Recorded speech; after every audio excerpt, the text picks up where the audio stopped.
Hello everyone, welcome to my channel. जैसा कि आप सबको पता है, हमारे चैनल पे एनसीईआरटी सीरीज चल रही है और इस सीरीज की 2 वीडियो आ चुकी है जिस पे हम लोगों ने बायोलॉजिकल क्लासिफिकेशन चैप्टर को लाइन बाय लाइन कंप्लीट कर लिया है एनसीईआरटी से और इस पर आने वाले क्वेश्चंस को भी डिस्कस किया हुआ है। जो भी नीट पे पूछे जाते हैं, सीयूईटी पे पूछे जाते हैं, सारे को मैंने अच्छे से डिस्कस किया हुआ है। बायोलॉजिकल क्लासिफिकेशन अच्छे से कंप्लीट हो चुका है।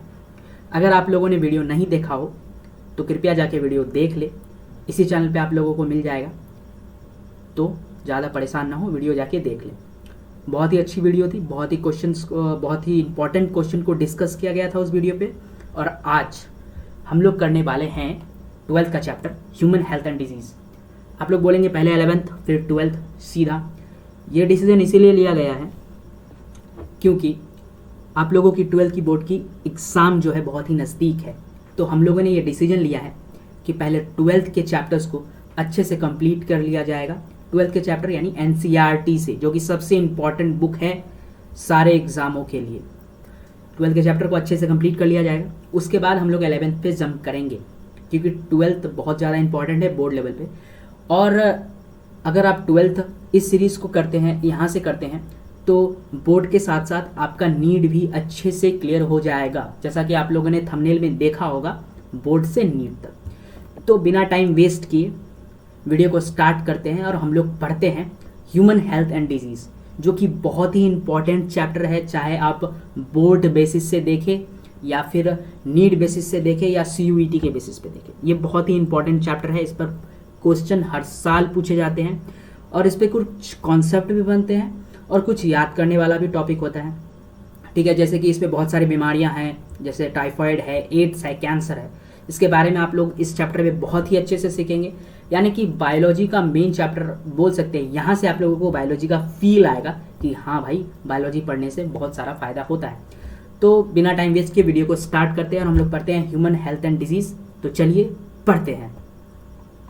तो फर्स्ट लाइन में हम लोग को बोला गया है, यहाँ पे क्या बोला है? Health for long time was considered as a state of body and mind where it was a balance of certain humans। पहले ऐसे धारणा थी कि हेल्थ को बोला जाता था कि स्टेट ऑफ बॉडी है या माइंड है, जो कि बॉडी या माइंड के स्टेट में जब अनबैलेंस हो जाता है तो उसी को बोला जाता था। उसको या तो वो हेल्दी है, अगर बैलेंस है तो वो हेल्दी है, अगर अनबैलेंस्ड है तो अनहेल्दी है, जो कि एक हिपोक्रेट्स था, यानी कि अवधारणा थी ऐसी, ऐसा माना जाता था, लेकिन ऐसा खासकर था नहीं। ठीक है, आगे जैसे कि आप लोग देख रहे होंगे, मैंने इसके इंपॉर्टेंट पॉइंट को पहले से ही टिक मार्क करके रखा हुआ है। जहाँ जहाँ से क्वेश्चन पूछने के आसार ज़्यादा हैं वहाँ पे पहले ही मार्क करके रखा हुआ है। यानी कि मैंने अपना पूरा एक्सपीरियंस इस पर झंझोड़ दिया है। बस आप लोग को लेना है आउटकम और वीडियो पे बने रहना है, फोकस्ड रहना है और अच्छे से पढ़ना है। एनसीईआरटी बुक जरूर से खोल ले अपने सामने, बहुत ही लाभदायक और मार्क्स देने वाला बुक है एनसीईआरटी। एनसीईआरटी से बाहर आजकल कुछ नहीं पूछा जा रहा है, तो प्लीज़ एनसीईआरटी को खोल ले और मेरे साथ पढ़ें। चलिए आगे बढ़ते हैं। It was thought that a person with black bile, ठीक है, belong to a hot personality and would have fevers. अब ब्लैक बाइल का अर्थ यहाँ पे है, जैसे कि हम लोग काला जार जिसको बोलते हैं, तो यहाँ पे प्यार से उसे ब्लैक वाइल बोला गया है। ठीक है, बायोलॉजी की भाषा में ऐसा पुराने समय में माना जाता था कि जिसको ब्लैक वाइल हुआ है, यानी कि काला जार हुआ है, वो हॉट पर्सनैलिटी से बिलोंग करता है और उसको वुड हैव हाई फीवर्स, और उसे हाई फीवर्स होने के आसार होते हैं और खास करके होते भी हैं। जैसा कि हम लोग जानते हैं, जिसे काला जार होता है उसे हाई फीवर आता ही है। ठीक है, उसके आगे बढ़ते हैं। The discovery of blood circulation by William Harvey. ये क्वेश्चन बहुत बार पूछा गया है, बहुत सारे एग्जामों में पूछा गया है, नीट में पूछा गया है, बोर्ड में भी पूछा गया है, तो इसको अच्छे से याद कर ले। बार बार मैं इसे दोहरा रहा हूँ क्योंकि इंपॉर्टेंट है। क्या कि discovery of blood circulation by William Harvey, William Harvey के द्वारा ब्लड सर्कुलेशन को डिस्कवर किया गया था। ये क्वेश्चन बहुत बार आ चुका है नीट पे, तो इस पर अच्छे से फोकस रखे और अपने दिलोजा में इसे बना ले, बसा ले। जैसा कि मैं अपने पुराने वीडियो में भी बोला हूँ कि जो इंपॉर्टेंट है उसको अपने दिलोजा में बसा ले, और ये क्वेश्चन बहुत बार आया है। तो विलियम हार्वे ने ब्लड सर्कुलेशन का डिस्कवर किया था using experimental method and demonstration of the normal body temperature in the person with black bile using the thermometer disapproved by good humours. ठीक है, उन्होंने ऐसे ही पर्सन का ब्लड लिया था जो कि जनरली ब्लैक बाइल से प्रभावित थे। ठीक है, आगे बढ़ते हैं। our immune system and that our immune system and that our immune system maintains our health। ऐसा जनरली भी है, माना भी जाता है और होता भी है कि हमारा इम्यून सिस्टम ही हमारे हेल्थ को बना के रखता है, मेंटेन करके रखता है। यानी कि अगर हमारा इम्यून सिस्टम स्ट्रांग है तो हम हेल्दी हैं, अगर वीक है तो अनहेल्दी हैं। अनहेल्दी कैसे हैं, वीक है तो अगर हमारा इम्यून सिस्टम वीक होगा तो हमें कोई भी बीमारी आसानी से पकड़ लेगी, यानी कि हमारा इम्यून सिस्टम उस बीमारी से लड़ने में सक्षम नहीं है। तो अपने इम्यून सिस्टम को जितना मजबूत बना सकते हैं उतना बनाए, क्योंकि अगर आपका इम्यून सिस्टम मजबूत रहेगा तो आप हेल्दी रहेंगे, स्वस्थ रहेंगे। चलिए आगे बढ़ते हैं। Health is affected by genetic disorder, infections, lifestyle. और हेल्थ जो है अफेक्ट किया जाता है कैसे, हेल्थ पे अफेक्ट कैसे पड़ता है, तो 3 कारणों से द्वारा हेल्थ पर अफेक्ट पड़ता है। सबसे पहला कारण है जेनेटिक डिसऑर्डर। जेनेटिक डिसऑर्डर के बारे में यहाँ पे अच्छे से बताया गया है। Deficiency with which a child is born and deficiencies defect which child inherits from parents from birth. अगर आपको जेनेटिक डिसऑर्डर है, अगर किसी को जेनेटिक डिसऑर्डर है, इस पर उस बंदे या उस बंदी की कोई गलती नहीं है, क्योंकि ये जो है उनके पेरेंट्स के द्वारा, उनके एंसेस्टर के द्वारा उनको गिफ्ट में मिला है। गिफ्ट, सॉरी इसको बोलना तो सही नहीं रहेगा, लेकिन हाँ गिफ्ट में मिला है। यानी कि अगर आपको कोई जेनेटिक डिसऑर्डर है, इस पे आपकी कोई तो गलती नहीं है, लेकिन आपको डिसऑर्डर होगा, आपको बीमारी हो सकती है। तो सबसे पहला यही कारण है जेनेटिक डिसऑर्डर। यानी कि अगर किसी को जेनेटिक डिसऑर्डर है तो उसे जो है अपने एंसेस्टर से वो डिसऑर्डर गिफ्ट के तौर पे मिली है, या उसके पेरेंट्स से वो डिसऑर्डर गिफ्ट के तौर पे मिली है, ठीक है। और दूसरा है इन्फेक्शंस।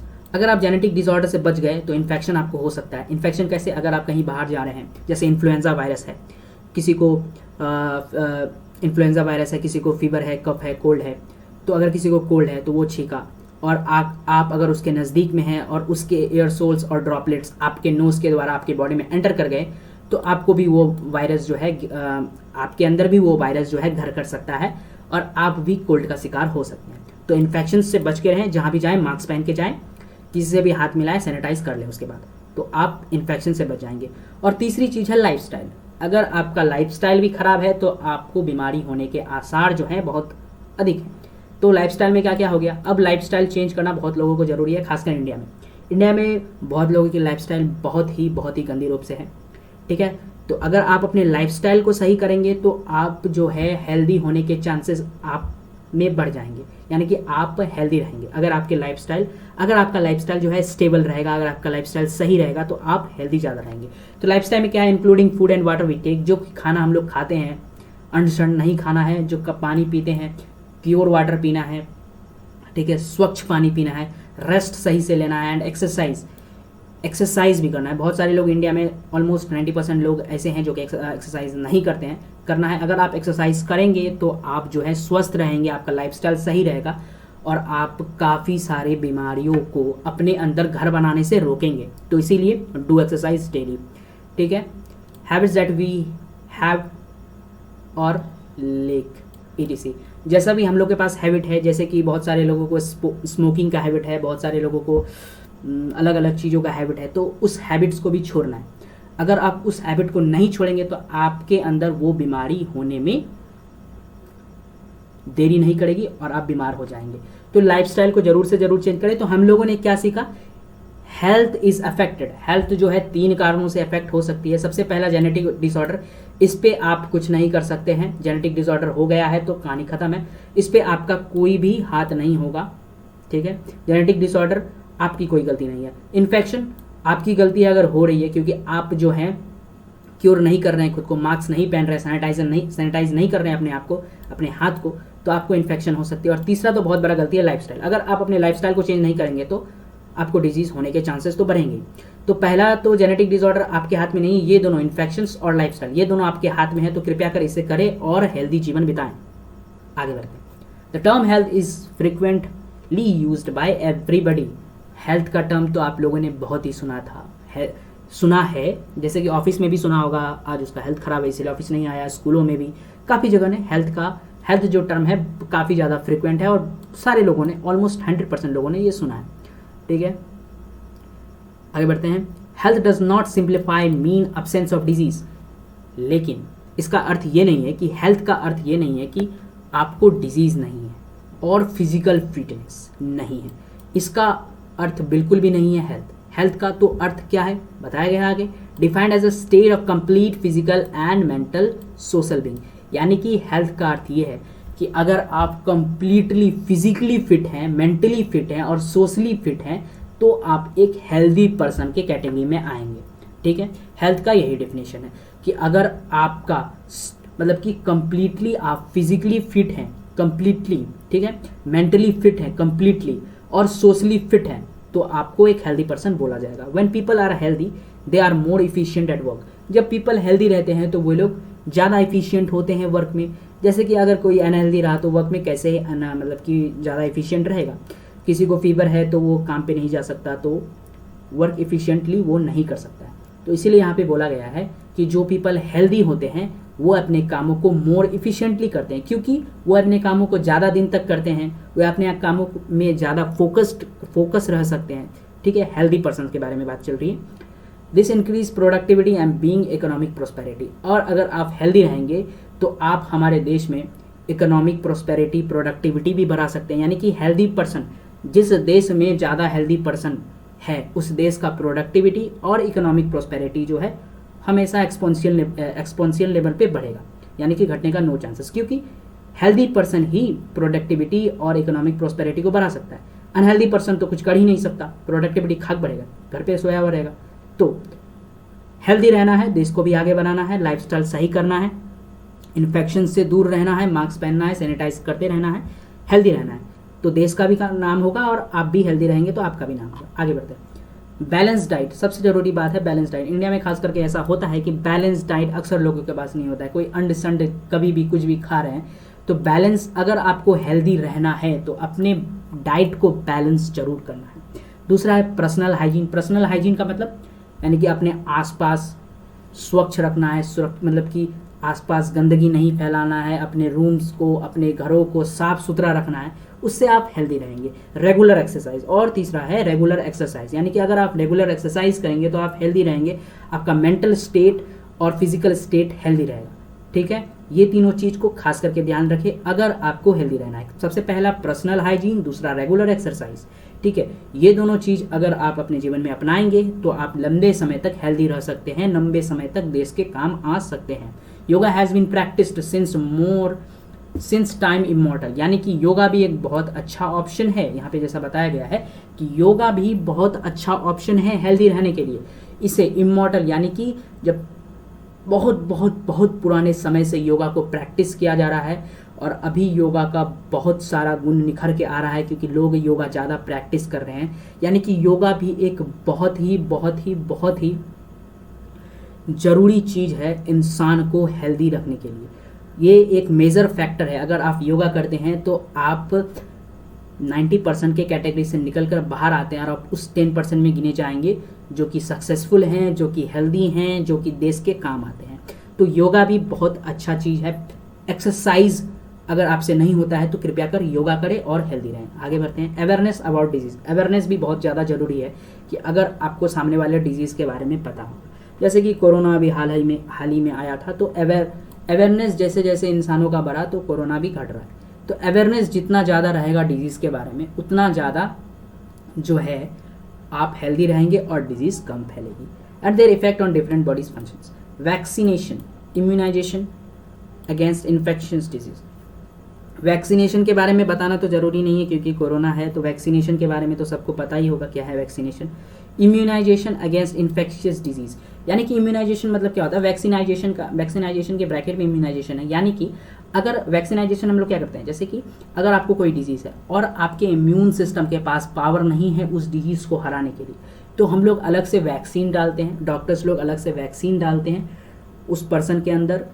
ठीक है, और वो वैक्सीन क्या करता है, हमारे इम्यून सिस्टम को हेल्प करता है उस डिजीज़ को हराने में और हमारे बॉडी से बाहर फेंकने में और हमें हेल्दी बनाता है। ठीक है, proper disposal of waste. Proper disposal of waste भी करना है, इधर उधर गंदगी नहीं फैलाना है। Control of vectors and maintain hygienic food and water. ठीक है, यानी कि हाइजीनिक फूड एंड वाटर खाना और पीना है, यानी कि स्वच्छ भोजन का सेवन करना है, स्वच्छ पानी का सेवन करना है।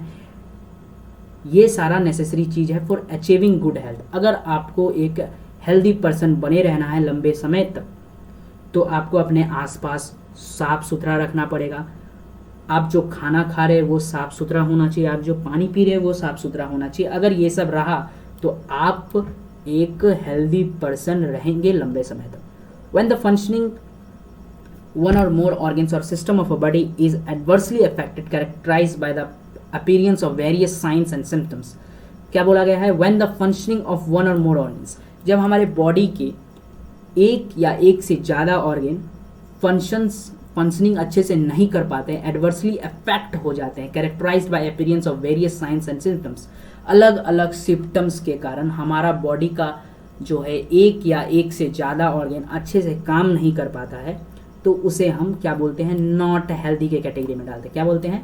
नॉट हेल्दी के कैटेगरी में डालते हैं। जैसे कि किसी का किडनी अच्छे से काम नहीं करता, किसी का लंग्स अच्छे से काम नहीं कर रहा, किसी का आईज अच्छे से काम नहीं कर रहा, ठीक है, किसी का हार्ट अच्छे से काम नहीं कर रहा, तो उसे हम बोलेंगे not healthy. He is not healthy सीधा, और उसे डिजीज है। ठीक, disease can be broadly grouped into infectious और नॉन इन्फेक्शियस। अब डिजीज यानी बीमारी, बीमारी क्या? बीमारी को भी दो भागों में बांटा गया है, इन्फेक्शियस और नॉन इन्फेक्शियस। ऐसे डिजीज जो कि इन्फेक्शियस यानी कि हवा के द्वारा छूने से फैलती है उसे इन्फेक्शियस बोलते हैं। नॉन इन्फेक्शियस यानी जैसे कि कैंसर छूने से नहीं फैलेगा, हवा के द्वारा नहीं फैलेगा, तो उसे नॉन इन्फेक्शियस बोलेंगे। Disease which is easily transmitted from one person to another are called infectious disease. ऐसे डिजीज जो कि ईजिली ट्रांसमिटेड होते हैं एक पर्सन से दूसरे पर्सन में, उसे हम लोग क्या बोलते हैं? Infectious disease. ठीक, infectious disease are most common and every one of us suffer from these at sometimes or another. यहाँ पे जैसा बोला गया है कि infectious disease are very common, infectious disease very common है, ज़्यादा दिमाग लगाने का जरूरत नहीं है। इन्फेक्शियस डिजीज यानी कि कोल्ड, जैसे कि अभी सर्दियाँ आने वाली हैं, बहुत सारे लोगों को कोल्ड होगा, तो that is also infectious disease. वो एक वायरस के द्वारा होता है जिसका नाम है इन्फ्लुएंजा वायरस, आगे पढ़ेंगे हम लोग। ठीक है, तो ये जो बीमारी है कोल्ड जो है, इन्फेक्शियस डिजीज जो है, ये हम लोगों में काफ़ी सारे लोगों को हो चुका है और हम लोगों ने कभी ना कभी तो है इसको सफ़र किया हुआ ही है।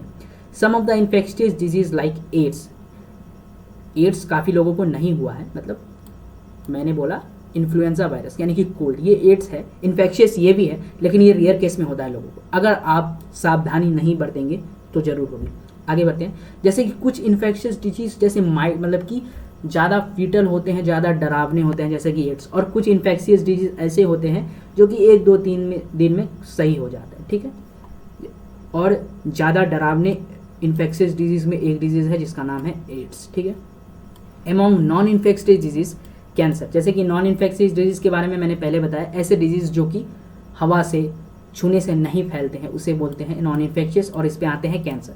Cancer is the major cause of death, और आप लोगों ने सुना ही है कैंसर के बारे में, इतना डरावना नाम है तो सबने सुना होगा, और ये जो है मेजर काउज है डेथ के बारे में। कैंसर कैसे होती है? कैंसर होती है स्मोकिंग करने से, तंबाकू खाने से कैंसर होती है। अगर आप लोग इसका सेवन करते हैं तो कृपया कर ना करें, वेरी डेंजरस फॉर हेल्थ। ठीक है, drug and alcohol abuse also affect our health adversely, और अगर आप लोग कोई ड्रग इस्तेमाल करते हैं या कोई अल्कोहल का सेवन करते हैं तो आपका भी हेल्थ खराब हो सकता है। यानी कि बहुत सारे कंपनियों ने बहुत सारे प्रोडक्ट्स पे क्या किया हुआ है, अल्कोहल का मात्रा ज़्यादा मिलाया हुआ है, तो उससे भी आपके बॉडी को अफेक्ट पड़ता है। जैसे हाल ही में एक नया प्रोडक्ट लॉन्च हुआ है जिसका नाम है स्टिंग, काफ़ी सारे लोग जो है इसका सेवन करते हैं। मैं आप सबसे ये बोलना चाहता हूँ कि कृपया उसे ना पिए, उसमें साफ साफ लिखा हुआ है कि childrens are not allowed to drink this. अगर उस पर यह बात लिखा हुआ है कि बच्चे इसे नहीं पी सकते हैं तो आपके हेल्थ को अफेक्ट कर सकता है, उस पर अल्कोहल है, तो कृपया कर उसका सेवन ना करें, इससे आपके हेल्थ पे इफेक्ट पड़ेगा और आप बीमार हो सकते हैं। चलिए आगे बढ़ते हैं। A wide range of organism belonging to bacteria, viruses and fungi, protozoans, helminthes etc could cause disease in man।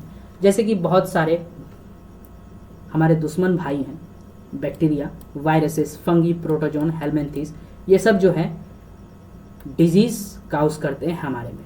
Such disease causing organism are pathogen, और ऐसे जो ऑर्गेनिज्म हैं उनको प्यार से बोला गया है, क्या बोला गया है? पैथोजेंस। पैथोजेंस किसको बोला गया है? ऐसे ऑर्गेनिज्म जो ह्यूमंस में क्या फैलाते हैं? बीमारी फैलाते हैं, उसको क्या बोलते हैं हम लोग? Pathogens.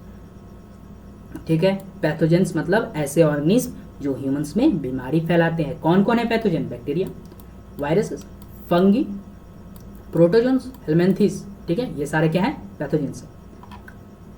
Most parasite are therefore pathogen as they cause harm to the host by living in or on them.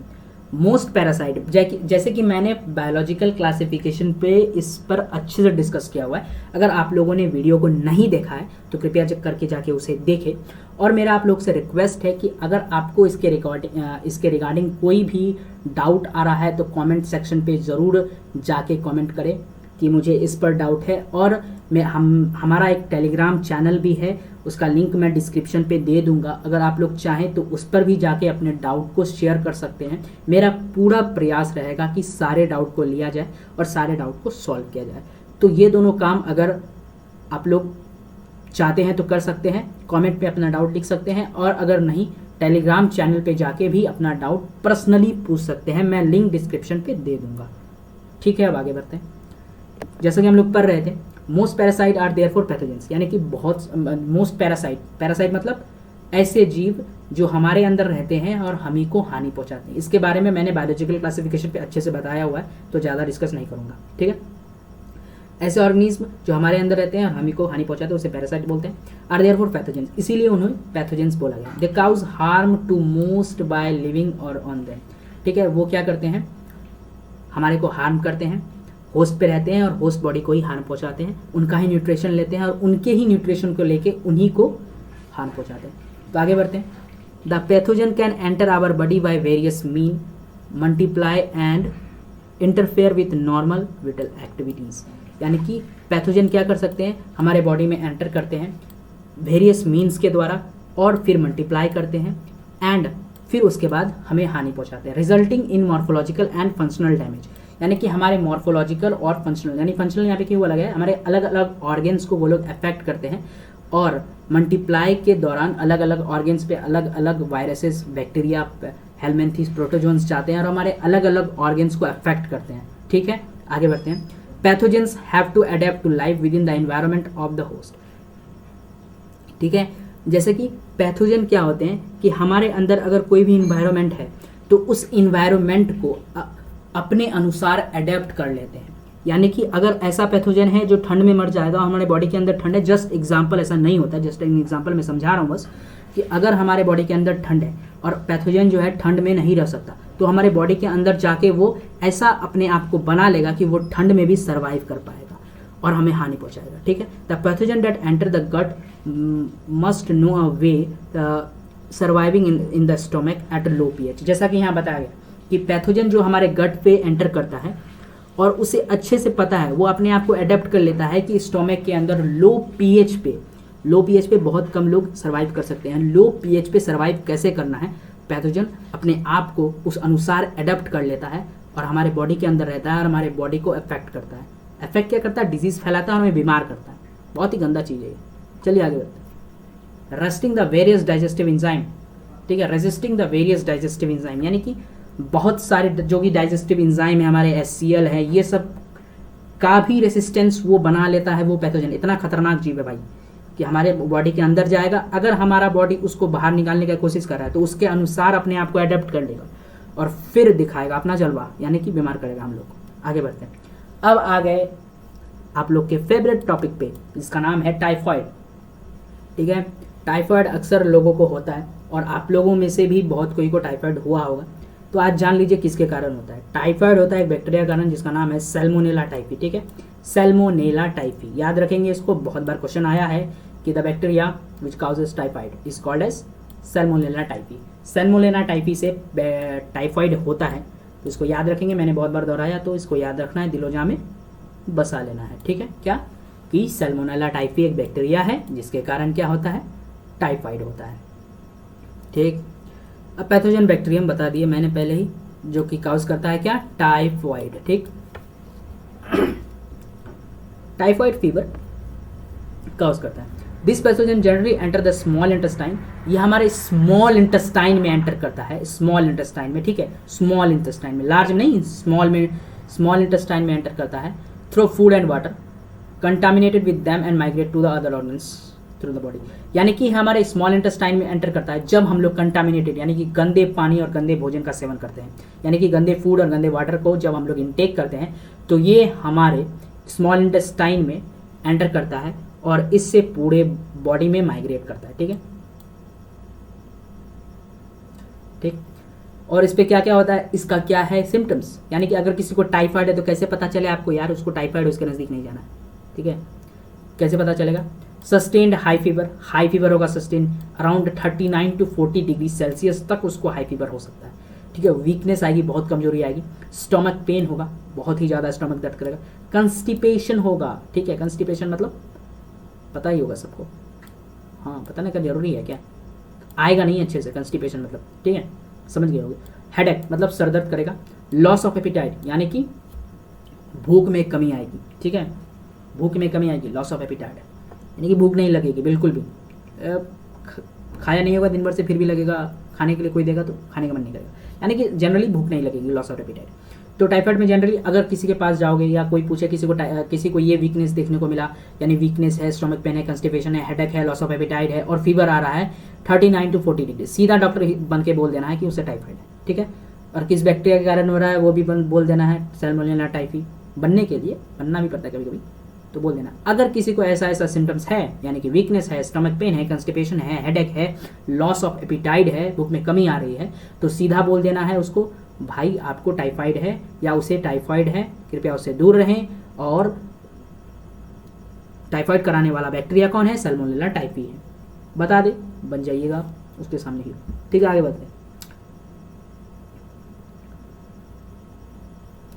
Intestinal perforation and death of May occur can in severe cases, यानी कि अगर इसे शुरुआती दौर में नहीं देखा गया तो इंटेस्टाइनल परफोरेशन भी हो सकता है और बंदे का मर भी सकता है बंदा।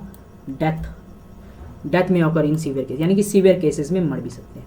Typhoid fever could be confirmed by Widal test, अगर किसी को टाइफाइड है, किसी आपको टाइफाइड हो गया तो कौन सा टेस्ट करवाएं जो टाइफाइड पा जाए, कौन सा टेस्ट करवाएं जो टाइफाइड पा जाए, वाह क्या राइमिंग है। ठीक है, तो टाइफाइड को डिटेक्ट करने वाला कौन सा टेस्ट है? तो विडाल टेस्ट। विडाल टेस्ट से टाइफाइड को जो है डिटेक्ट किया जाता है। कौन से टेस्ट है? विडाल टेस्ट से। कौन से टेस्ट से टाइफाइड को डिटेक्ट किया जाता है? Widal test. Which test is discovered to detect typhoid? तो विडाल टेस्ट। ठीक है, विडाल टेस्ट के द्वारा टाइफाइड डिटेक्ट किया जाता है। Typhoid is detected by which test dash, तो क्या दिखना है आंसर? Widal test. बहुत बार क्वेश्चन आया इसलिए मैं बार बार दोहरा रहा हूं कि विडाल टेस्ट से टाइफाइड को डिटेक्ट किया जाता है। ठीक है, अब पढ़ते हैं टाइफाइड कैसे जन्म लिया, टाइफाइड कैसे आया। टाइफाइड बहुत ही इंटरेस्टिंग स्टोरी है, ध्यान से देखिएगा। A classic case in medicine that a Mary Mallon nicknamed typhoid Mary, ठीक है, is worthy mentioning here. She was cook by profession and was typhoid carrier, ठीक है, who continued to spread typhoid for several years through the food she prepared. यानी ये कहानी है कि typhoid पहले था नहीं, एक औरत थी जिसका नाम था मैरी मेलिकॉन, ठीक है, वो एक कुक थी जिसका निकनेम पड़ गया टाइफाइड मैरी क्योंकि उसने बहुत सालों तक टाइफाइड फैलाया। वो एक कुक थी और बहुत अपने मतलब कि कुक थी और खाना बांटती थी, लोगों को खाना पहुंचाती थी, खाना खिलाती थी। तो बहुत सालों तक उसने अपना गंदा खाना लोगों को खिलाया और टाइफाइड को स्प्रेड करवाया, इसीलिए उसके नाम पे ये रखा गया है टाइफाइड। उसके नाम को प्यार से रखा गया है टाइफाइड मैरी। उस लेडी का क्या नाम था? मैरी मेलिकॉन। अगर क्वेश्चन आ सकता है शायद, मतलब कि आया तो नहीं है लेकिन पूछ सकता है कि टाइफाइड को फैलाने वाली महिला का नाम क्या था? तो मैरी मेलिकॉन, ठीक है। और वो प्रोफेशन से क्या थी? कुक थी। अपने खाने से ही उसने टाइफाइड को फैलाया था। अब आते हैं हम लोग दूसरे बैक्टीरिया में, ठीक है। दूसरा बैक्टीरिया, ये भी बहुत लोगों को हुआ है, मुझे भी हुआ था बचपन में, ये भी बहुत लोगों को हुआ है, क्या? निमोनिया। तो अब पढ़ते हैं हम लोग निमोनिया के बारे में, बहुत ही अच्छा चीज़ है ये, पढ़िए मजा आएगा। Bacteria like streptococcus pneumoniae and haemophilus influenzae. पता है, नाम थोड़ा डिफिकल्ट है लेकिन याद करना पड़ेगा। स्ट्रेप्टोकोकस निमोनी, मेरे साथ बोलिए, स्ट्रेप्टोकोकस निमोनिया, ठीक है, और हीमोफ्लुएस इन्फ्लुएंजा। ये क्वेश्चन बहुत बार आया है कि निमोनिया कौन से बैक्टीरियाओं के कारण होता है? तो Streptococcus pneumoniae and haemophilus influenza. याद कर ले, दिलोजा में बसा ले इसको कि निमोनिया जो है 2 बैक्टीरियाओं के कारण होता है जिसका नाम है पहला Streptococcus pneumoniae and haemophilus influenza, ठीक है, दिलोजा में बसा लेंगे इसको, बिल्कुल भी नहीं भूलना है, ठीक। तो निमोनिया कौन से बैक्टीरियाओं के कारण होता है? बताएं। बोलो ना जी, हाँ, Streptococcus pneumoniae and Haemophilus influenza. ठीक, और ये क्या करता है, ये इफेक्ट करता है which infects the alveoli air filled sacs of the lungs. Air filled sacs यानी कि एल्वोलाई, ठीक है। एल्वोलाई क्या है, हमारा एयर फिल्ड सैक्स है जिसमें कि हवा भरा हुआ रहता है, ठीक। ये उसी को इन्फेक्ट करता है। उसमें क्या करता है, हवा को हटा के ये पानी घुसा देता है, ठीक है। As a result of infection the alveoli get filled with fluid leading with severe problem. यानी कि वो पहले हमारे अंदर जाता है नोज के थ्रू, ठीक, उसके बाद हमारे लंग्स पे जाता है, लंग्स के एल्वोलाई में जाता है, एल्वोलाई से एयर को रिप्लेस करके क्या भर देता है, फ्लूइड भर देता है, जिसके कारण हमें रेस्पायरेशन यानी कि सांस लेने और सांस छोड़ने में प्रॉब्लम्स आती है और इसके कारण बहुत सारे सिम्टम्स भी आते हैं। तो अब किसी को कैसे बोलेंगे उसे निमोनिया है, तो आ जाए डॉक्टर बनने के लिए रेडी हो जाए। यानी कि क्या, अगर किसी को फीवर है, बुखार है, चिल्स है यानी कि बहुत तेज बुखार है, कफ हो रहा है, हेडेक है, सर दर्द कर रहा है, ठीक है, तो उसे क्या है, निमोनिया है। और अगर सीवियर केस है यानी कि बहुत ज़्यादा केस है, ऐसा किसी को देखो तो भाई तुरंत लेकर चल जाओ डॉक्टर के पास। क्या, अगर उसका लिप्स और फिंगर नेल्स जो है ग्रे और ब्लूइश कलर का हो चुका है, ठीक है, अगर उसका लिप्स और फिंगर नेल्स और लिप्स जो है ग्रे या ब्लूइश कलर का हो चुका है, तो उसे यह निमोनिया हुआ है, उसे निमोनिया हुआ है, सीधी बात, नो बकवास, उसे निमोनिया हुआ है। तो सीधा बोले डॉक्टर के पास ले जाए, ठीक है, और बताए, मतलब लोगों को बताए कि इसे निमोनिया है। ये सीवियर केस है, बहुत ज़्यादा सीवियर है। अगर लिप्स और फिंगर नेल जो है ब्लूइश और ग्रे कलर का हो चुका है, ये निमोनिया का सीवियर केस है। तो याद रखेंगे सिम्टम्स को और डॉक्टर बनने का सपना को भी। और क्या बोलेंगे कि अगर किसी को फीवर है, बुखार है, चिल्स है, बहुत तेज बुखार है, कफ हो रहा है, सर दर्द कर रहा है, और अगर उसका लिप्स और फिंगर नेल जो है ब्लूइश और ग्रे कलर का हो चुका है, तो उसे क्या है, निमोनिया है, ठीक है। निमोनिया का सीवियर केस है, क्या है निमोनिया का सीवियर केस, लिप्स और फिंगर नेल ब्लूइश और ग्रे कलर के जब हो जाते हैं तो उसे निमोनिया हो जाता है। निमोनिया कौन से बैक्टीरिया के कारण होता है, मेरे सामने सब बोलेंगे, स्ट्रेप्टोकोकस निमोनिया और हीमोफिलस इन्फ्लुएंजा, ठीक है। ये कहाँ क्या इन्फेक्ट करता है, ये इन्फेक्ट करता है हमारे एल्वोलाई को। एल्वोलाई कहाँ है, लंग्स में है। एल्वोलाई के अंदर क्या भरा हुआ रहता है, एयर भरा हुआ रहता है। एयर को हटा के ये क्या डालता है, फ्लूइड डालता है। फ्लूइड क्या, वाटर, ठीक है। उसके कारण कौन सा प्रॉब्लम आता है, रेस्पायरेशन में प्रॉब्लम आता है। रेस्पायरेशन मतलब सांस लेना, सांस छोड़ना, यहाँ तक के लिए यही जानना है, ठीक है। आगे बढ़ते हैं। A healthy person acquires the infection by inhaling the droplets aerosol released by the infected person or even by sharing glasses or utensils। यानी कि अगर किसी को निमोनिया है उसके नज़दीक बिल्कुल भी नहीं जाना है। अगर बहुत ज़रूरी है तो मास्क पहन के जाना है, ग्लव्स भी पहन सकते हैं आप, ठीक है, ग्लव्स भी पहन नहीं सकते हैं, ग्लव्स भी पहन के जाना। अगर आप उसके छुए हुए बर्तन को या फिर ग्लास को या प्लेट को छू रहे हैं तो आपको भी निमोनिया हो सकता है। यानी कि ये बीमारी जो है इन्फेक्शियस है, हो सकता है बिना छुए भी, ठीक है। बिना छुए कैसे, कि अगर आपके सामने कोई निमोनिया इन्फेक्टेड पर्सन है और उसने अपने सांस के द्वारा, ठीक है, क्या किया, ड्रॉपलेट्स और एयरसोल्स को छोड़ा, निमोनिया वाले एयरसोल्स को, ठीक है, वो आप अपने अंदर इनहेल कर लेते हैं तो आपको भी निमोनिया हो सकता है। और अगर आप सेम ग्लास यानी कि उसने जो ग्लास छुआ है, उसने जो प्लेट छुआ है, उसको भी अगर आप शेयर करते हैं तो आपको भी निमोनिया हो सकता है, क्योंकि ये जो है इन्फेक्शियस डिजीज़ है। तो ऐसे पर्सन जिसको निमोनिया हुआ है, जिसको टाइफाइड हुआ है, इसके पास अगर जाएं तो ज़रूर मास्क पहन के जाएं और हो सके तो ग्लव्स भी पहन लें, क्योंकि क्या पता उसके ग्लास को कहीं पकड़ लिया जाए, तो बच के रहें। Prevention is better than cure, जैसा कि आप लोग को पता ही है, तो क्योर करें। आगे बढ़ते हैं। Dysentery, plague, diphtheria, bacterial disease in man, और कुछ इसके बारे में तो ज़्यादा डिटेल में एनसीईआरटी में दिया हुआ नहीं है, इसलिए मैं डिस्कस भी नहीं करूँगा, क्योंकि NCERT is the best book. जैसा मेरे आधार से क्या सबके आधार से क्वेश्चन यहीं से आता है। डिसेंट्री, प्लेग और डिप्थेरिया भी जो है बैक्टीरियल डिजीज में गिने जाते हैं, ठीक है। आगे बढ़ते हैं। Many viruses also cause disease in human beings. बहुत सारे वायरस जो हैं ह्यूमन बींग्स में भी क्या करते हैं, डिजीज काउज करते हैं। आगे हमारा भाई, क्या rhinoviruses represent one such group of viruses which cause one of the most infectious human ailment, the common cold. क्यों बोला मैंने भाई, क्योंकि कॉमन कोल्ड जो कि सबको हुआ है, लगभग 99.9% लोगों को, शायद 100 भी बोल सकते हैं, लेकिन हाँ, तो सबको कॉमन कोल्ड हुआ ही है। सर्दी, खांसी, बुखार, कफ सबको होता है। तो ये किसके कारण होता है, हमारे राइनो भैया वायरस के कारण, भैया नहीं लगाना है, राइनो वायरस के कारण। बढ़िया से इसको याद कर लेना है, दिलोजा में बसा लेना है। कॉमन कोल्ड कौन से वायरस के कारण होता है, और अगर कोई बोले कि कॉमन कोल्ड क्या है, बैक्टीरियल डिजीज है, वायरल डिजीज है, क्या बोलेंगे? Viral disease. क्या बोलेंगे? वायरल डिजीज है। कौन से वायरस के कारण होता है? राइनो वायरस के कारण होता है। कौन से वायरस? Rhino virus. इसको याद रखेंगे, दिलोजा में बसा लेंगे, बार बार नहीं बोलूंगा मैं। ठीक है, आगे बढ़ते हैं। Represent one such groups as the virus which cause one of the most infectious human ailments the common cold. पहले बता चुका हूँ कि कॉमन कोल्ड जो है राइनो वायरस के द्वारा होता है। They infect the nose and respiratory passage but not the lungs.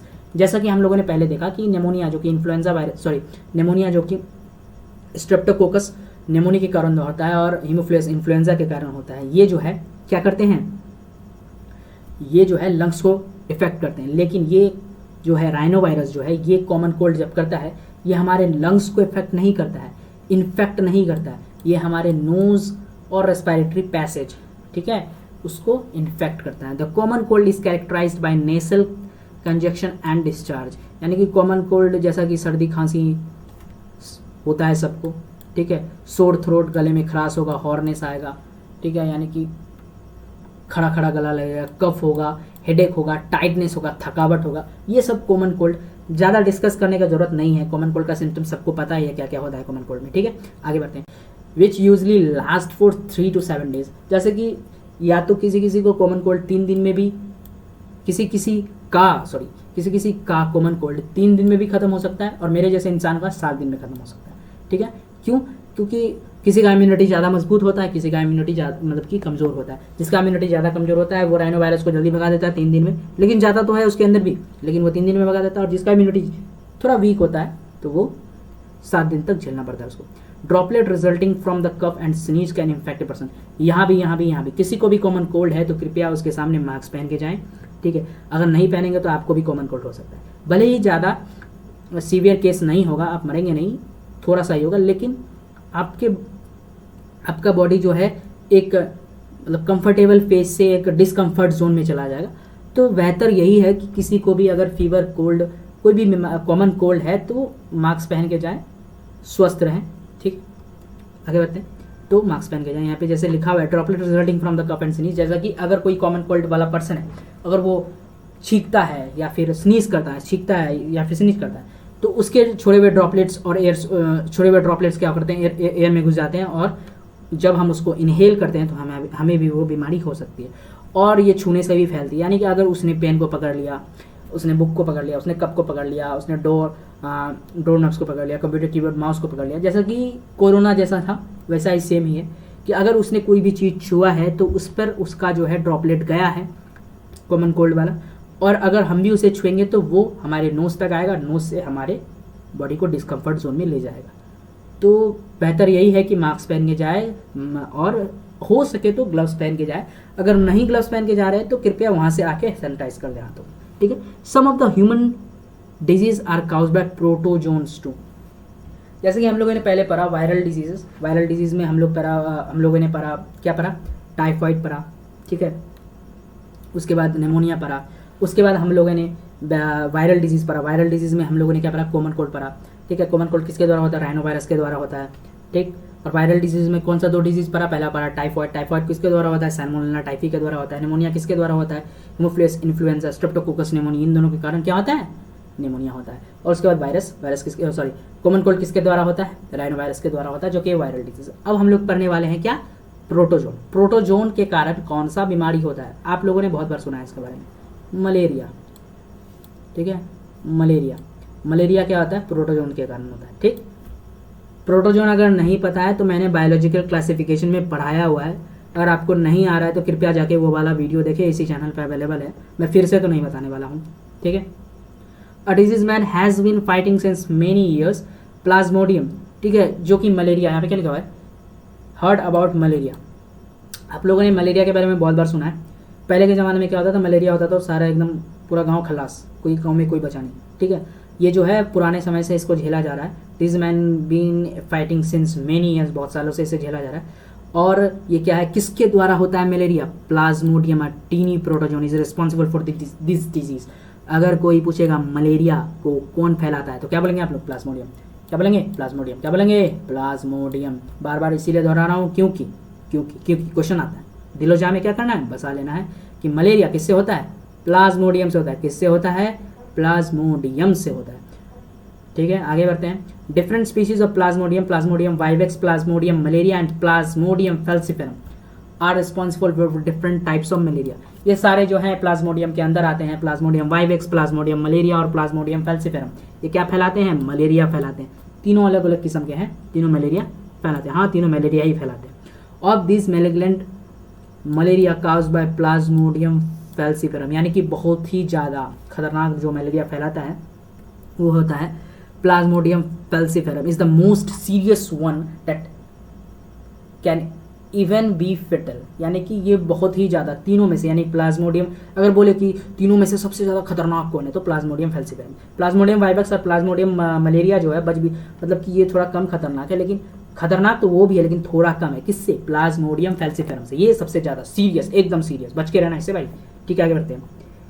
Plasmodium enters the human body by as sporozoites. हमारे बॉडी में कैसे प्लाज्मोडियम एंटर करता है? तो जैसा कि आप लोगों को पता है कि मलेरिया मच्छर के काटने से फैलता है। कौन से मच्छर? Female Anopheles. हाँ, फीमेल एनोफिल्स। ठीक है, फीमेल, मेल नहीं काटते हैं।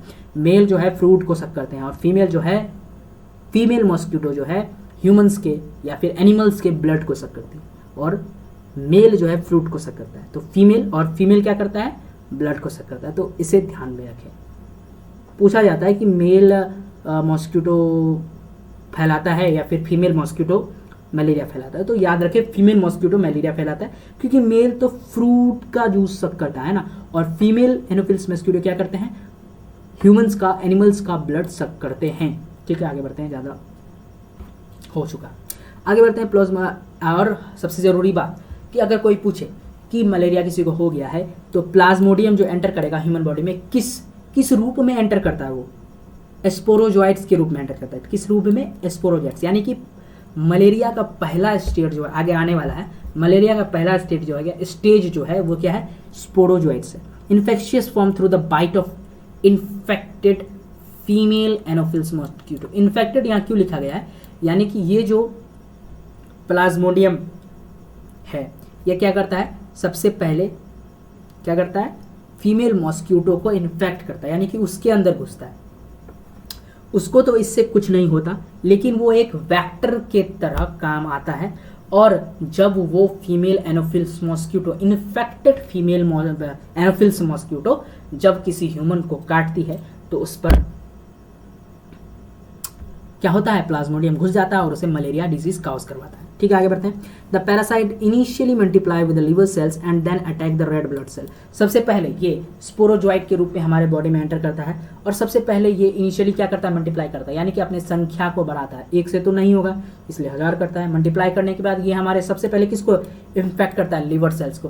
यानी कि अगर क्वेश्चन आएगा कि ह्यूमन बॉडी में जो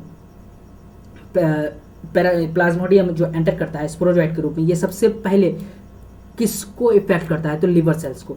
and then attack the red blood cell, और उसके बाद ये रेड ब्लड सेल को इफेक्ट करता है।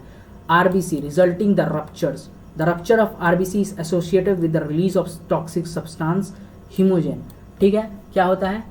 ये सबसे पहले लिवर सेल को अटैक करता है। लिवर सेल को अटैक करने के बाद ये रेड ब्लड सेल के पास जाता है और रेड ब्लड सेल को जैसे ही ये अटैक करता है तो ये क्या करता है? हमारा जो रेड ब्लड सेल है आरबीसी जो है ये टॉक्सिक सब्सटेंस रिलीज करती है जिसका नाम है हीमोजोन। इसको याद रखना है बढ़िया से, क्या नाम है? हीमोजोन।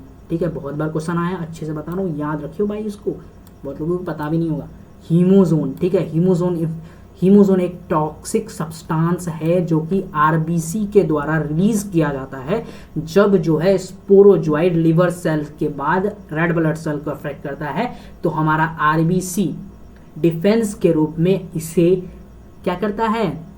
रिलीज करता है। क्या नाम है उसका? हीमोजोन। दिलोजा में बसा लेंगे इसको, बिल्कुल भी भूलना नहीं है। हीमोजोन क्वेश्चन बहुत बार आया बबुआ। हाँ, ठीक है। Which is responsible for the chill and high fever requiring even 3 और मोर डेज। और जैसे ही हीमोजोन हमारे बॉडी के अंदर रिलीज हुआ तो हमें हाई फीवर आने लगते हैं 3 से 4 दिन, यानी कि हर 3-4 दिनों में हाई फीवर आने लगते हैं। यानी कि हीमोजोन एक तो आरबीसी तो शहीद हो ही रहा है, शहीद होने के साथ साथ हमें इंडिकेट भी कर दे रहा है भाई मलेरिया घुस चुका है अंदर, यानी कि स्पोरोजोइट घुस चुका है अंदर, प्लाज्मोडियम घुस चुका है अंदर और हमें जो है मलेरिया काउज करा, जल्दी से चला जा डॉक्टर के पास सही होने के लिए। तो बहुत अच्छा चीज़ है। यह क्या करता है, हीमोजोन रिलीज करके हमारे बॉडी को हाई फीवर, ठीक है, हाई फीवर प्रोड्यूस करवाता है, जिसको हम लोग सिम्टम्स भी बोल सकते हैं मलेरिया का, ठीक है। When a female anopheles mosquito bite and infect a person, an infected person, और उसके बाद क्या होता है, जब उसके बॉडी में वो चला गया और अब फीमेल एनोफिल्स मॉस्क्यूटो के पास कैसे आया, जो फीमेल एनोफिल्स मॉस्क्यूटो थी, इसने एक हेल्दी पर्सन को काटा था और उसके बाद उसने स्पोरोजॉइड इस पे इंजेक्ट किया था और ये मल्टीप्लाई किया था और फिर लिवर सेल के पास गए और आरबीसी रेड ब्लड सेल को अटैक किया उसके बाद और रप्चर किया हीमोजन, यानी कि उसके बाद फीवर फैलाया। यानी कि वो जो फीमेल एनोफिल्स मॉस्क्यूटो थी, इसके पास कहाँ से आया वो, कौन पैरासाइट, कौन स्पोरोजॉइट, कौन प्रोटोजोन। तो ये क्या करता है, जैसे कि जो भी ऐसा पर्सन है जो कि इन्फेक्टेड पर्सन है, जिसे भी मलेरिया हुआ है, ये फीमेल एनोफिल्स मॉस्क्यूटो क्या करती है, मस्ती में जाके सोचती है मैं उसका जाके ब्लड चूसती हूँ। ये चला जाता है उसका ब्लड चूसने के लिए, ब्लड तो चूस लेता है, साथ साथ साथ साथ ये क्या करता है, स्पोरोजॉइट्स को भी अपने अंदर ले लेता है। यानी कि मतलब कि मलेरिया फैलाने वाले वेक्टर को, मलेरिया फैलाने वाले जीव को, स्पोरोजॉइट को, पैरासाइट को, प्लाज्मोडियम को अपने अंदर ले लेता है और ये चला जाता है, ठीक है। यानी कि ये जो है फीमेल एनोफिल्स मॉस्क्यूटो क्या करते हैं, इन्फेक्टेड पर्सन को बाइट करते हैं और उसके बाद उनमें जो इन्फेक्शियस ब्लड है उसको कैरी करता है और फिर जब ये एक हेल्दी पर्सन को काटेगी तो ये फिर से अपना साइकिल स्टार्ट कर देगा, ठीक है। This parasite enter the mosquito body and undergoes further development, और उसके बाद ये क्या करता है, ये पैरासाइट मॉस्क्यूटो के बॉडी के अंदर जाता है और फर्दर डेवलपमेंट करवाता है, ठीक है। The parasite multiply with them to form sporozoites stored in the salivary glands. और इसके बाद क्या होता है, ये जो मॉस्क्यूटो है, ये मॉस्क्यूटो क्या किया, जो भी इन्फेक्टेड पर्सन था उसको जाके काटा और अपने अंदर क्या किया, मलेरिया का पैरासाइट को अपने अंदर ले लिया और ये क्या किया, उसके बाद ये मल्टीप्लाई हुआ, डिवाइड किया और स्पोरोजॉइट के फॉर्म में आ गया और उसके बाद ये क्या हुआ, अपने सैलिवरी ग्लैंड्स पे इसे स्टोर कर लेती है और फिर जब ये किसी हेल्दी पर्सन को काटेगी तो अपने सैलिवरी ग्लैंड से इसे इंजेक्ट कर देगी उसके बॉडी पे, और उसके बॉडी पे जैसे ही इंजेक्ट करेगा ये स्पोरोजॉइट क्या करेगा, मल्टीप्लाई करेगा, डिवाइड करेगा, मल्टीप्लाई करेगा, ठीक है, डिवाइड नहीं करेगा, मल्टीप्लाई करेगा और फिर ये हमारे लिवर सेल को अटैक करेगा, ठीक, और फिर ये लिवर सेल के बाद हमारे रेड ब्लड सेल को अटैक करेगा और रेड ब्लड सेल को अटैक करने के बाद ये क्या करेगा, आरबीसी को रप्चर करवाएगा और उससे हीमोजोन निकलवाएगा। हीमोजोन जैसे निकलवाएगा उसे भी हाई फीवर होगा 3 से 4 दिनों में, 3 से 4 दिन तक, ठीक है। मतलब एवरी 3 to 4 डेज लिखा हुआ है, यानी कि 3 से 4 दिनों तक होते रहेगा जब तक उसके अंदर ये प्रोटोजोआ रहेगा तब तक उसे 3 से 4 दिनों के अंतराल में फीवर आते रहेगा, हाई फीवर, बहुत ही हाई फीवर, ठीक है। आगे बढ़ते हैं, बहुत ज़्यादा डिस्कस हो गया इसके बारे में, हाँ, ठीक है।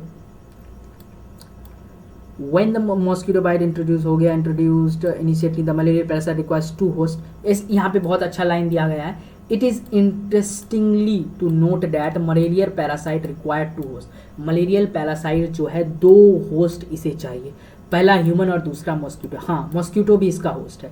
To complete its life cycle, इसका लाइफ साइकिल कंप्लीट कराने के लिए इसे 2 होस्ट चाहिए, पहला फीमेल एनोफिल्स मॉस्क्यूटो और दूसरा ह्यूमन, ठीक है। इसको अगर अपना मलेरियल पैरासाइट को अगर अपना लाइफ साइकिल कंप्लीट करना है तो इसे 2 होस्ट की ज़रूरत है।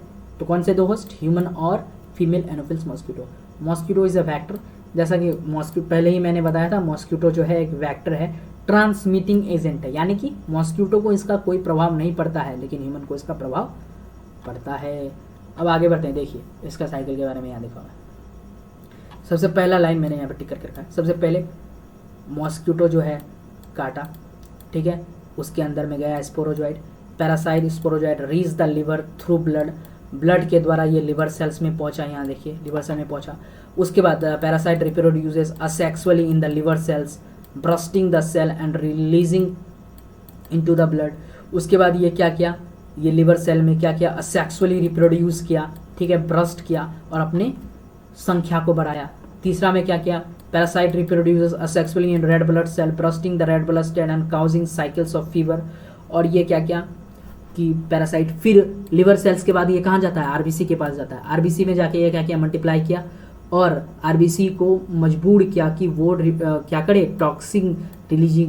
टॉक्सिंग सब्सटेंस रिलीज करे जिसका नाम क्या है, हीमोजोन।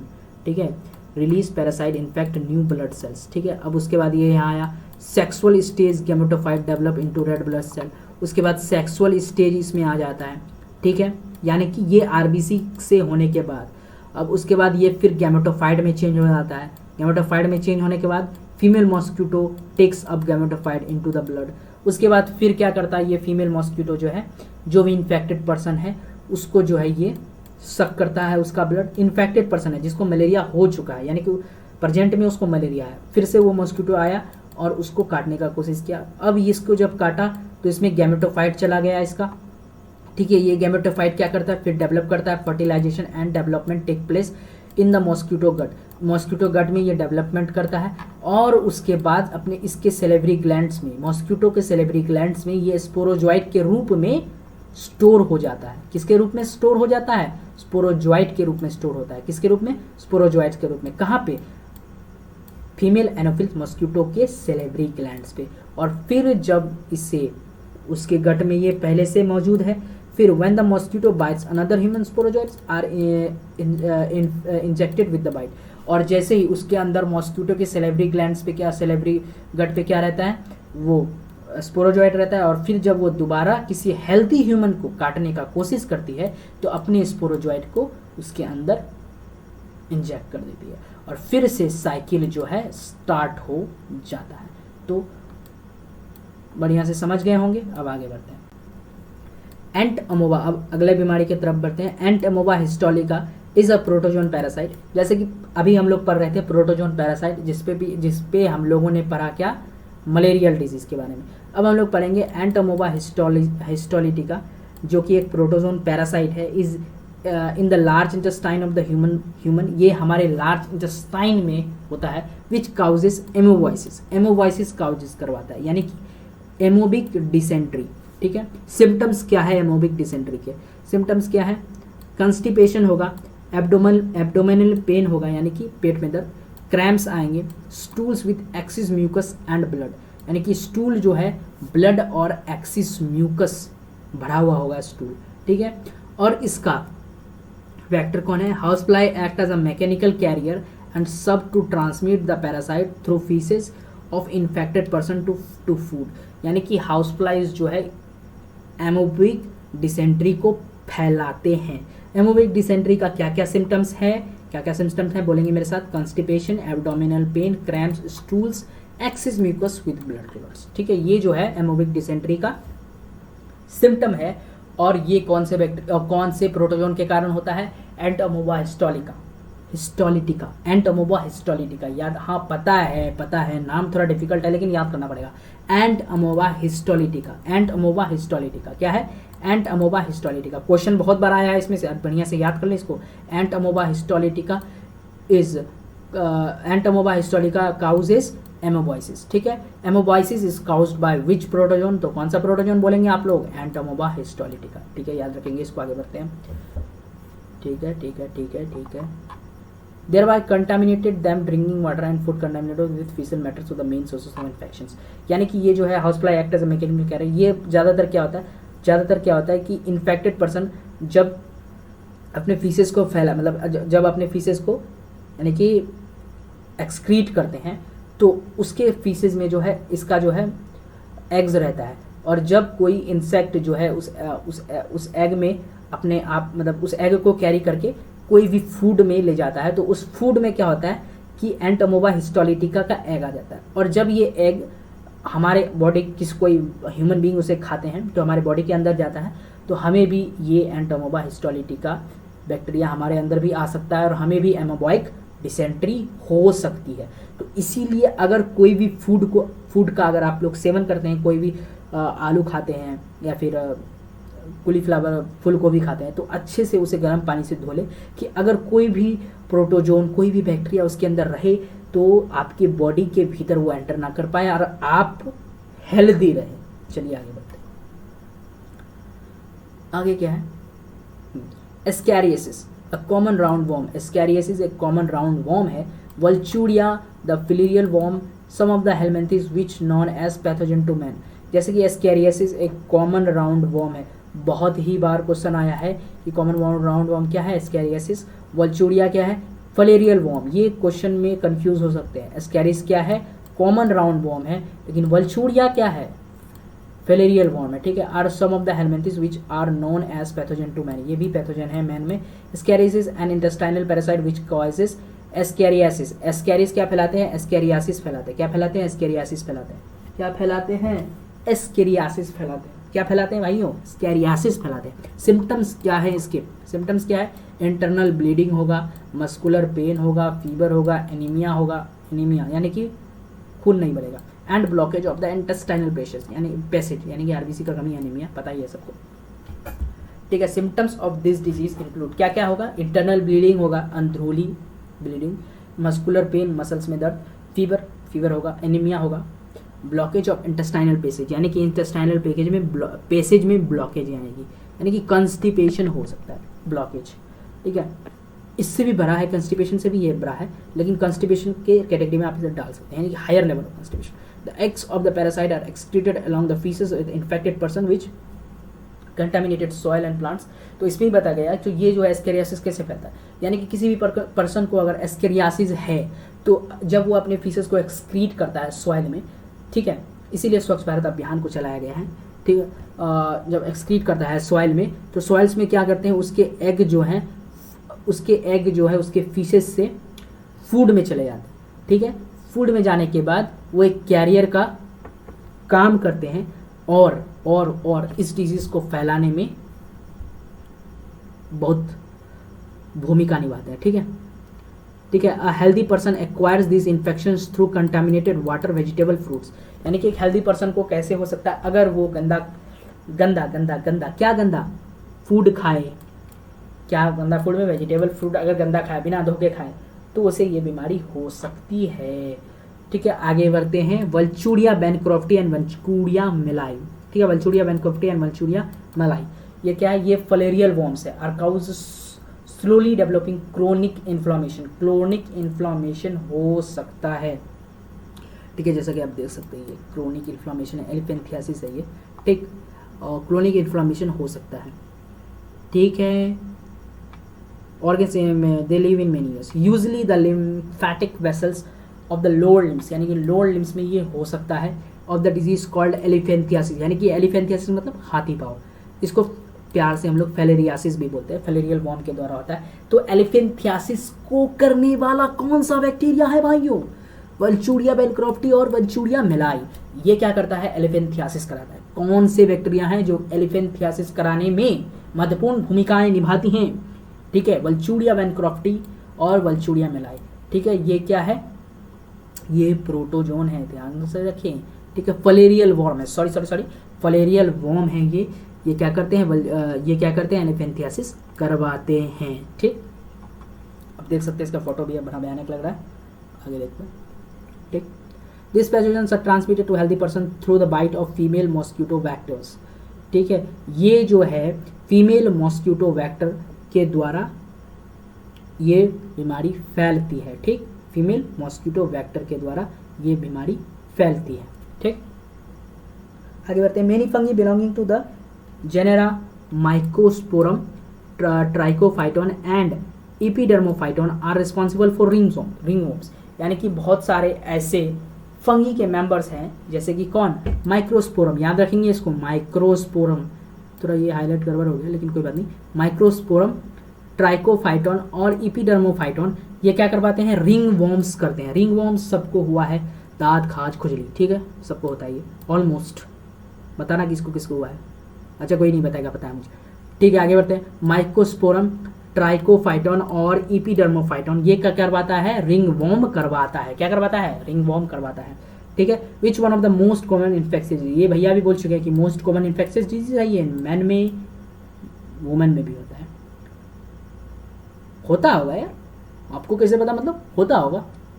Appearance of dry scaly lesions on the various parts of the body such as skin, nails and scalp, यानी कि ये जो है हमारे नेल्स पे हो सकता है, स्कैल्प पे हो सकता है, ठीक है, यानी कि जंगों के बीच में होता है, पता ही होगा ऑलमोस्ट बॉयज़ को, सबको ही होता है ये।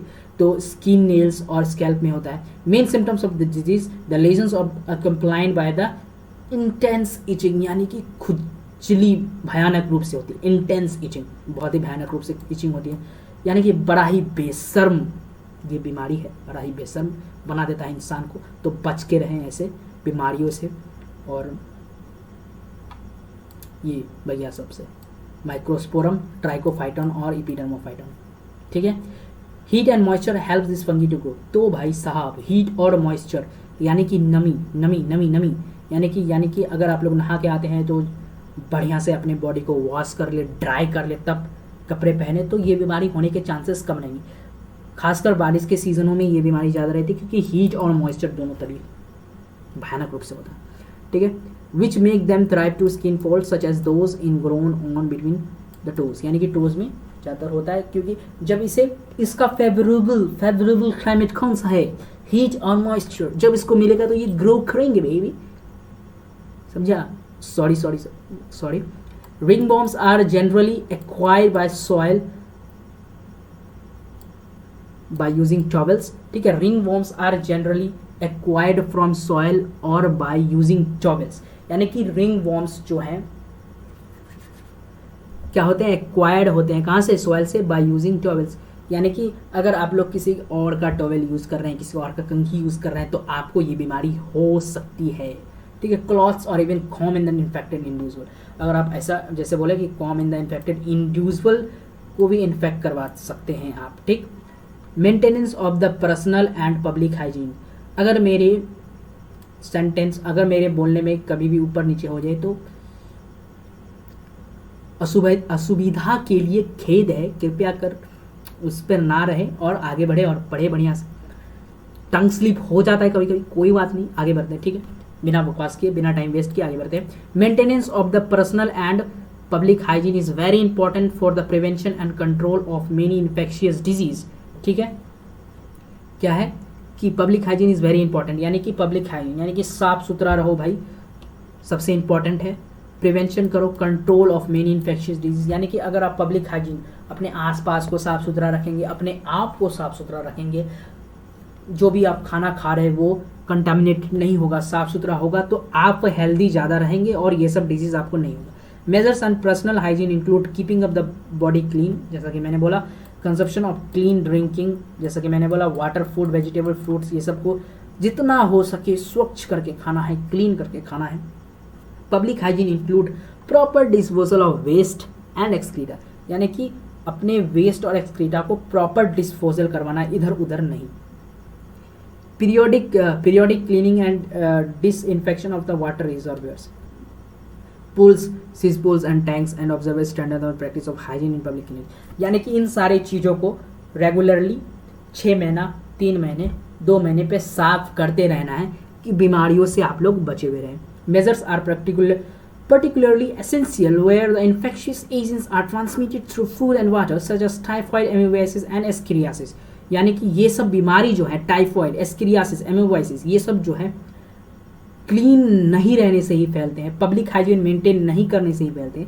यानी कि अगर आप लोग ज़्यादा से ज़्यादा अपने आसपास को क्लीन रखेंगे तो ये बीमारी होने के चांसेस कम रहेंगे, ठीक है। तो चलिए आगे बढ़ते हैं।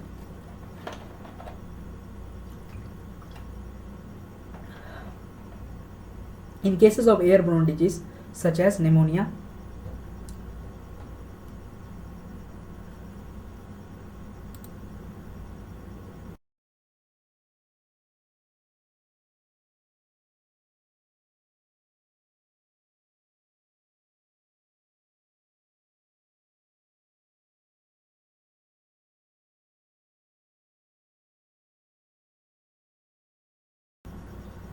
असुविधा के लिए खेद है, तो कृपया आगे बढ़ते हैं। थोड़ा प्रॉब्लम हो गया था इसीलिए वीडियो को रोकना पड़ा, आगे बढ़ते हैं। Cases of airborne disease such as amoebiasis and ascariasis, in case of airborne disease such as pneumonia and common cold, जैसे कि मैंने बताया कि एयरबोर्न डिजीज से आप अपने आप को बचा सकते हैं। कैसे? अगर कोई भी निमोनेटिक पर्सन है, किसी को निमोनिया हुआ है, किसी को कॉमन कोल्ड हुआ है, तो मास्क जरूर पहन के जाएं और अपने आप को हेल्दी बनाएं, अपने आप को बीमारियों से बचाएं। ठीक है। Contact of infected person of their belonging should be avoided for disease of the malarial filariasis. ठीक है, यानी कि इन्फेक्टेड पर्सन के कॉन्टैक्ट से अपने आप को बचाएं और स्वस्थ रहें। Most important measures to control the ailment and the vectors of the breeding places can be achieve by avoiding stagnation of water around the residential areas, regular cleaning, household clothes. यानी कि इन सब चीज़ों को आप करके अपने आसपास को क्या कर सकते हैं, स्वच्छ रख सकते हैं और अपने आप को हेल्दी रख सकते हैं। जैसे कि एक बहुत ही अच्छा है कि इन introducing fishes like Gambusia in ponds that feed on mosquito larvae. यानी कि ये क्वेश्चन आता है बहुत बार। ठीक है, इसको टिक करो बढ़िया से। क्या कि गैम्ब्यूसा एक फिश है, गैम्ब्यूसा एक फिश है जो कि मॉस्किटो लार्वा को फीड करता है, खाता है। तो इससे क्या होगा कि मलेरिया से आप लोग बच के रहेंगे। यानी कि मॉस्किटो कम रहेगा तो वेक्टर कम रहेगा, वेक्टर कम रहेगा तो हम मलेरिया से भी बच के रहेंगे और एलेफेंथियासिस से भी बच के रहेंगे, क्योंकि वो भी कारण है फैलाने का। एलेफेंथियासिस कौन? फीमेल एनोफिल्स मॉस्किटो फैलाते हैं सब। यानी कि फीमेल मॉस्किटो फैलाते हैं क्या क्या? मलेरिया भी फैलाते हैं और एलेफेंथियासिस भी फैलाते हैं। और अगर आप लोग गैम्ब्यूसा एक फिश है उसको अगर आप लोग अपने पॉन्ड्स में, क्योंकि पॉन्ड्स में ही ज़्यादातर मॉस्किटो जो है फेड करते हैं, यानी कि फेड मतलब कि पॉन्ड्स में ही ज़्यादातर मॉस्किटो जो है क्या करते हैं, जन्म लेते हैं। तो अगर आप पॉन्ड्स में गैम्ब्यूसा को डाल दे, ठीक है, तो क्या होगा, मॉस्किटो लार्वा नहीं होगा ज़्यादा। मॉस्किटो लार्वा को वो लोग फेड करता है, खा लेता है, इसके कारण मॉस्किटो लार्वा अपना जनसंख्या नहीं बढ़ा सकता है। क्या हो गया है, आगे बढ़ते हैं। Spraying of insecticide in ditches, यानी कि इंसेक्टिसाइड्स को अपने आसपास में मारना, ड्रेनेज में, स्वैम्स में, इससे भी हो रहेगा। डोर विंडो को क्लीन करते रहना, मेस को क्लीन करते रहना, ठीक है, इससे मॉस्किटो नहीं आएगा। Precaution should have more important specially in the light और रिसेंट वेजेस पे incident vector prone Aedes mosquito disease like dengue and chikungunya in many parts of India. जैसे कि ये क्वेश्चन बनता है यहाँ पे, ये सब वही है, यहाँ से यहाँ तक कि अपने आसपास को जितना हो सके क्लीन रखना है, स्वच्छ रखना है, स्वच्छ खाना है, स्वच्छ पीना है, तब आप हेल्दी रह सकते हैं। ठीक है, तो ये क्वेश्चन यहाँ से आ सकता है, इसलिए मैं यहाँ बता देता हूँ कि एडीज मॉस्किटो जो है क्या है, डेंगू फैलाता है और चिकनगुनिया भी फैलाता है। तो क्वेश्चन आएगा कि which mosquito is responsible for spreading dengue and chikungunya. तो your answer will be Aedes mosquito. कौन सा मॉस्किटो? Aedes mosquito. कौन सा मॉस्किटो? Aedes mosquito. मेरे गला में खराश भी आ गया है, फिर भी मैं बोल रहा हूँ, तो आप लोग भी बोलो कौन सा? Aedes mosquito. ठीक है, आगे बढ़ते हैं। कौन सा? Use of vaccines and immunisation programmes have enabled commonly called eradicate deadly disease like smallpox. जैसे कि वैक्सीनाइजेशन और इम्यूनाइजेशन से क्या हुआ है, बहुत सारे डेडली डिजीज से हम लोग ओवरकम करने में कामयाब हुए हैं। जैसे कि पोलियो भी इसका एक एग्जाम्पल है। बहुत सालों से हमारा भारत जो है पोलियो से पीड़ित था, लेकिन पोलियो को बहुत हद तक हम लोग कंट्रोल में ला चुके हैं। बहुत हद तक क्या, 90% ऑलमोस्ट कंट्रोल में आ चुका है। किससे? वैक्सीनाइजेशन से ही हुआ है। ये वैक्सीनाइजेशन से हुआ, इम्यूनाइजेशन से हुआ। ऐसे पोलियो का तो ज़्यादातर ड्रॉप्स पिया जाता है, लेकिन वो भी एक एक्वायर्ड इम्यूनिटी। अच्छा, आगे बढ़ाया जाएगा इसके बारे में, कोई बात नहीं, आगे बढ़ाया जाएगा। ठीक है, तो वैक्सीनाइजेशन से यहाँ पे जनरली बताया गया कि वैक्सीनाइजेशन से भी बहुत सारी बीमारियों से हम लोगों ने जीता है। ठीक है, large number of other infectious disease like polio, diphtheria, pneumonia, tetanus have been controlled to large extent use of vaccine. जैसे कि मैंने बोला, तो यहाँ भी बता दिया कि पोलियो, डिप्थीरिया, निमोनिया से भी हम लोगों ने जीता है वैक्सीन का यूज़ करके। बायोटेक्नोलॉजी, जैसे कि हम लोग चैप्टर 12 में अच्छे से कंप्लीट करेंगे। अगर चैनल को सब्सक्राइब नहीं किया है तो अभी कर लो, क्योंकि कोई भी नोटिफिकेशन आए तो मिस ना हो। और हम लोग बहुत अच्छे से एनसीईआरटी को कवर कर रहे हैं, और हमारे एनसीईआरटी सीरीज में हर एक चैप्टर एनसीईआरटी का डिस्कस किया जाएगा, अच्छे से पढ़ाया जाएगा, अच्छे से उसके क्वेश्चन को बताया जाएगा। तो हर एक चैप्टर एनसीईआरटी का अगर अच्छे से करना है तो चैनल को सब्सक्राइब करें। नीचे लाल का बटन दिख रहा होगा, लाल बटन दिख रहा है, उसको दबा दो। हाँ ठीक है भाई, अच्छा किया। आगे बढ़ते हैं। बायोटेक्नोलॉजी इज द हो जाता है कोई। आगे बढ़ते हैं। बायोटेक्नोलॉजी जो है, जैसे कि हम लोग चैप्टर 12 में पढ़ेंगे, ठीक है, इसके बारे में अच्छे से। Verge of making available newer and safer vaccines. जैसे कि हम लोग बायोटेक्नोलॉजी के द्वारा ही न्यूअर और सेफर वैक्सीन्स बना रहे हैं और बनाते रहेंगे और बीमारियों को भगाते रहेंगे। Discovery the antibodies and various other drugs are also enabled to do the effectively क्या ट्रेड इन्फेक्शियस डिजीज, यानी कि अलग अलग ड्रग्स को भी हम लोगों ने डिस्कवर किया और अलग अलग इन्फेक्शन को हराया। अब हम लोग आ गए हैं इम्यूनिटी, जो कि बहुत ही ज़्यादा इंपॉर्टेंट टॉपिक है, इसमें कंसेप्ट भी भर भर के है। तो आज तो इम्यूनिटी नहीं हो पाएगा क्योंकि वीडियो लंबी होती जा रही है और लंबी वीडियो देखने का आदत तो आप लोग को है नहीं, तो आप वीडियो को यहीं रोकते हैं। लेकिन इम्यूनिटी के बारे में बता देते हैं। Everybody we exposed the large number of infectious agents, only few exposure of the real disease. ठीक है, तो जैसा कि मैंने वीडियो की शुरुआत में बताया था कि जिसका इम्यूनिटी ज़्यादा मजबूत वो कम बीमार पड़ेगा, जिसका इम्यूनिटी कमज़ोर वो ज़्यादा बीमार पड़ेगा। तो इम्यूनिटी भी दो प्रकार के होते हैं, इनेट इम्यूनिटी और एक्वायर्ड इम्यूनिटी। इनेट इम्यूनिटी यानी कि आर्टिफिशियल इम्यूनिटी उसको दिया गया, एक्वायर्ड यानी कि मतलब कि वो खुद से बनाया। तो इनेट इम्यूनिटी और एक्वायर्ड इम्यूनिटी को हम लोग नेक्स्ट वाले वीडियो के पोर्शन में अच्छे से कवर करेंगे। अब के लिए इतना ही। यहाँ पे क्या है, इम्यूनिटी का क्या है पहले हम बता देते हैं। Ability to host fight the disease causing organism confirm by immune system, यानी कि पहले ही मैंने बता चुका है क्या क्या क्या क्या कि एबिलिटी जिसका भी इम्यूनिटी में ज़्यादा एबिलिटी रहेगा अपने दुश्मन को मारने, यानी दुश्मन कौन, बैक्टीरिया, वायरसेस, फंगी, प्रोटोजन्स, इसको मारने में जो ज़्यादा सक्षम रहेगा उसका इम्यूनिटी ज़्यादा मजबूत, और जिसका इम्यूनिटी वीक पड़ जाएगा और वो डिजीज उस पर ओवरकम किया जाएगा उसका वीक इम्यूनिटी। तो इम्यूनिटी भी दो प्रकार का, इनेट इम्यूनिटी, एक्वायर्ड इम्यूनिटी, इसके बारे में हम लोग आगे के वीडियो में पढ़ेंगे। तो वीडियो का लास्ट एंड आ चुका है, तो हम लोग एक अच्छे से इन्फॉर्मेशन के साथ वीडियो को एंड करते हैं। इन्फॉर्मेशन क्या है, अगर एनसीईआरटी सीरीज को आप लोगों को फॉलो करना है तो कृपया कर नीचे जो सब्सक्राइब का बटन है उसे दबा दो, लाल कलर का दिख रहा होगा, और आपको इसका नोटिफिकेशन अच्छे से मिल जाएगा, तो प्लीज़ करके उसे दबा दे। और अगर आप लोगों को कोई भी डाउट है तो कमेंट्स में ज़रूर लिख दे उस डाउट को। मेरा पूरा कोशिश रहेगा, हम लोगों का पूरा कोशिश रहेगा आपके डाउट को कवर किया जाए। और अगर आप लोगों को कमेंट करने में कोई भी तकलीफ आ रही है तो कृपया आप कर हमारे टेलीग्राम चैनल को भी ज्वाइन कर सकते हैं, जो कि मैं जिसका लिंक जो है डिस्क्रिप्शन पे डाल दूंगा। तब तक के लिए बहुत बहुत धन्यवाद हृदय की गहराइयों से आप लोगों को यहाँ तक जुड़े रहने के लिए, जो भी हमारे साथ है, और ऐसे ही हमारे साथ बने हुए रहे, हमें सपोर्ट करते रहे। आपका पूरा एनसीईआरटी 12, अभी तो मैंने 12 का एनसीईआरटी को चालू किया, 12 का एक एक चैप्टर को अच्छे से कंप्लीट करवाएंगे, उसके बाद 11th के चैप्टर को अच्छे से कंप्लीट करेंगे, और हम लोग इस बार नीट में फोड़ेंगे, ये मेरा वादा है आपसे। उससे पहले बोर्ड, जिसका बोर्ड है वो बोर्ड पे ध्यान दे, ज़्यादा ध्यान दे, बोर्ड पे एकदम बायोलॉजी में 100 लाना है, फोड़ के रख देना है।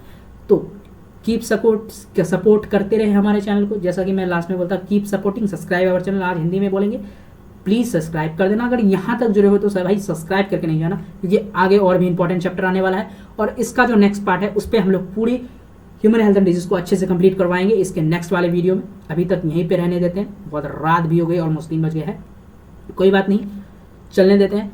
सब्सक्राइब कर देना, और अगर कोई भी डाउट हो तो कमेंट कर देना। अगर कमेंट करने में दिक्कत हो रहा हो तो टेलीग्राम चैनल को ज्वाइन करके वहाँ पे आप अपने डाउट को पूछ सकते हैं।